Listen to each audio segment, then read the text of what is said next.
सूत जी कहते हैं, महर्षियों, भगवान श्री हरि के अंतर ध्यान हो जाने पर मुनिश्रेष्ठ नारद शिवलिंगों का भक्ति पूर्वक दर्शन करते हुए पृथ्वी पर विचरने लगे।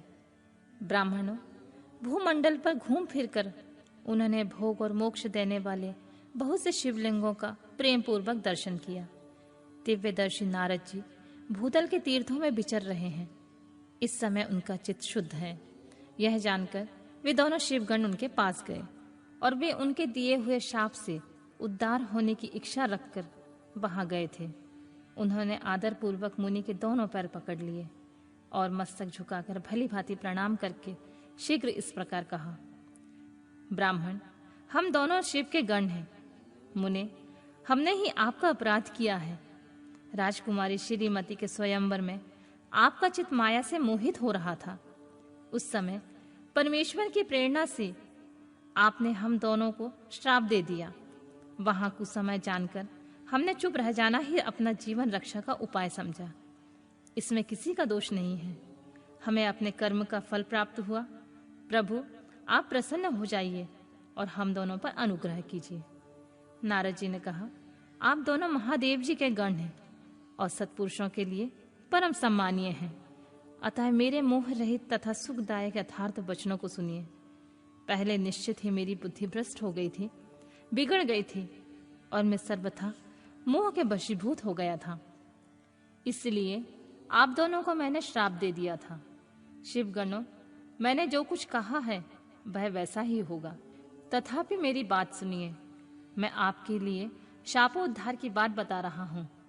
आप लोग आज मेरे अपराध को क्षमा कर दें। मुनिवर, विश्रवा के वीर से जन्म ग्रहण करके आप संपूर्ण दिशाओं में प्रसिद्ध कुंभकर्ण रावण राक्षस राज का पद प्राप्त करेंगे और बलवान वैभव से युक्त तथा परम प्रतापी होंगे। समस्त ब्राह्मण के राजा होकर शिव भक्त एवं जितेंद्रिय होंगे और शिव के दूसरे ही स्वरूप श्री विष्णु के हाथों मृत्यु पाकर फिर अपने पद पर प्रतिष्ठित हो जाएंगे। सूत जी कहते हैं, महर्षियों, महात्मा नारद मुनि की यह बात सुनकर वे दोनों शिवगण प्रसन्न और सानंद से अपने स्थान को लौट गए। श्री नारद जी के अत्यंत आनंदित हो अनंत भाव से भगवान शिव का ध्यान तथा शिव तीर्थों का दर्शन करते हुए बार बार भूमंडल में विचरने लगे। अंत में वे सबके ऊपर विराजमान शिव प्रिया काशीपुरी में गए, जो शिव स्वरूपनी एवं शिव को सुख देने वाली हैं।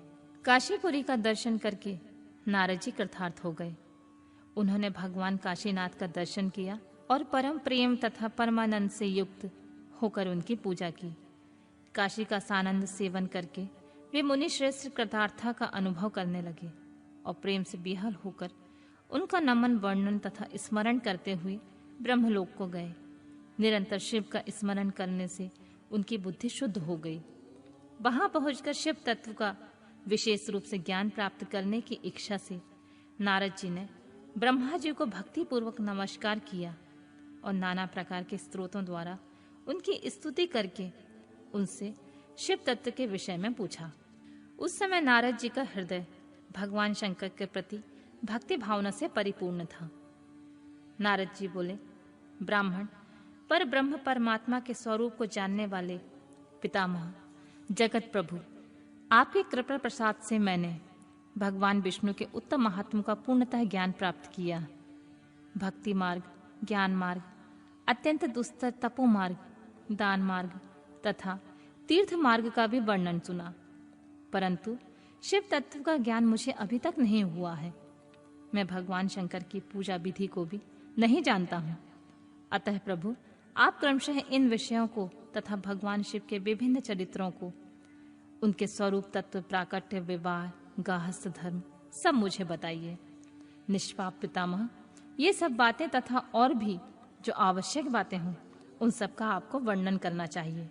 प्रजानाथ, शिव और शिवा के आर्वी भाव एवं विवाह का प्रसंग विशेष रूप से कहिए तथा कार्तिकेय के जन्म की कथा भी मुझे सुनाइए।